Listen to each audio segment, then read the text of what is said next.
I'm Gary. And this is what we did in our technique workshop. Okay. You might be a little closer. Technique workshop. Okay, so the first thing we did is we reviewed the anchor wheel. So the anchor wheel is varying where you're stepping on the 5, right? So we have a cross, a side, a back, and a hook.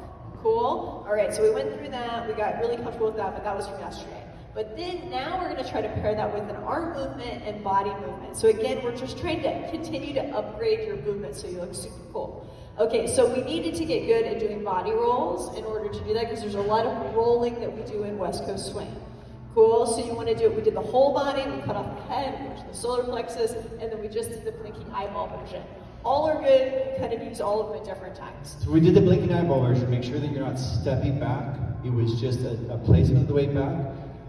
When you do that, blink the eyeball, bringing the lower part in, and then once you step there, then you let it go. So it has that boom, blink, close, yes? You're really blinking the lower lid, not the upper lid, yes, of the eyeball. Okay, cool. So it was weird because you can't do that, but it feels so good. The first one we did is the back and together. Cool. Now the idea for this one is it's more forward than you think.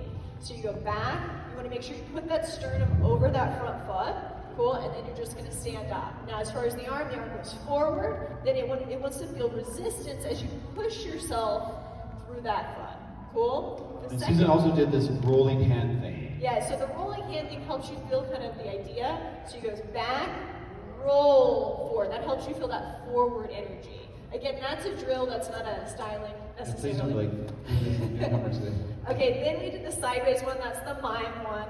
Cool. So for that one, what you want to think is turn your body to the closed hand, and then it looks good. The hand goes underneath, then you're going to send your sternum again over that foot. So that same thing, and then you just stand up. It looks different than this one, but it's actually the same. The main difference is there's a little bit of rotation because of the foot placement. Cool. The third one is we did the across. On this one, I think about slicing.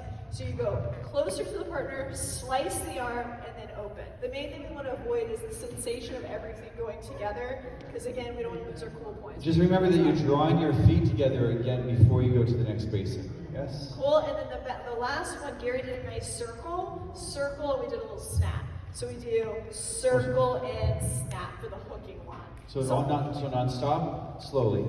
Goes 7, 8, we walk 1, 2, 3, and 4, 5, and open. 1, 2, going to the side. 4, pull underneath. 5, and 6, and then backward. 2, 3, and 4, 5, and 6. Walk 1, 2, 3, and 4, 5, and 6. Now Susan can do these without me. So she can do any one of these without me. I'm not leading these per se. I can lead some versions of them, but she can feel like she can go through this sequence. And I can also do whatever one I want. When she's doing one, I can do a different one. Yes, it doesn't have to match because we're still working connection as we go through that. So it's not a led thing that follows. You can do this by yourself, or leads can do it by themselves. Cool, and then the thing that Gary talked about is you still want to maintain that connection the whole time, because that's what's going to make it feel really pleasant.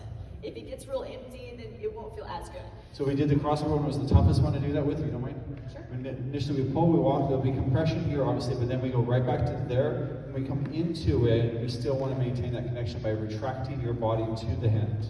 Cool. Yes? Okay, then we talked about poise changes. You can either get in by striking and moving through the foot, or by changing where your foot is relative to your spine, right? That also changes it. So for the leader, he changes it on 2 and 4. By swinging my legs. So I went 1, and so the one from 6 to 1 is the same as Susan normally uses. I push back going through my foot, push back going through my foot. Then I swing this leg back to the side, and that gets me to be forward in this position. So I can click my heel, I do my triple, then I'm back of this foot, so I can click my ball of my foot. So I can feel like I'm ready to resist. The followers should kind of bring me over that foot, but they should bring me to the front of that foot, because then we're going to mix messages to the follower. So you'll see that I swing my leg back, I swing my leg forward. Now Susan, talk about yours real quick. Now I have 2 in, 4 in, 6 in. So I'm the response to kind of the boundaries that Gary is setting up. So I go 1, 2, and 3, and 4, and 5, and 6, and 1. Cool, but it's still within my own foot, so like I'm not going outside of my foot at any point, so that I'm still very balanced within my own body. Cool, so now just full speed. So we have 1, 2, 3, 4, 5, 6, and now here I'm just gonna pause. See, I'm still, even though you can see me moving through that foot, I was still on my foot. She's pulling her hip, but she's not losing her pitch position. The pitch position is so vital to keeping that rib cage forward, because that's that zigzag line to the rib cage. When you have both knees bent, that zigzag line turns into a zig and a zag, rather than zigzag, zigzag. See the difference? So be aware of that. Now, last thing before you go, please avoid two bent knees. Think switching the legs. Straight bent, always straight bent, switch the knees, straight bent. So it just helps you to have something to work on rather than two bent knees. You can have two straight legs, you cannot have two bent knees. It doesn't look good when you're dancing the patterns. There are exceptions, of course, when you're doing something funky or something like that, but in general, don't think two bent knees. Cool. All right, thank you guys. Awesome.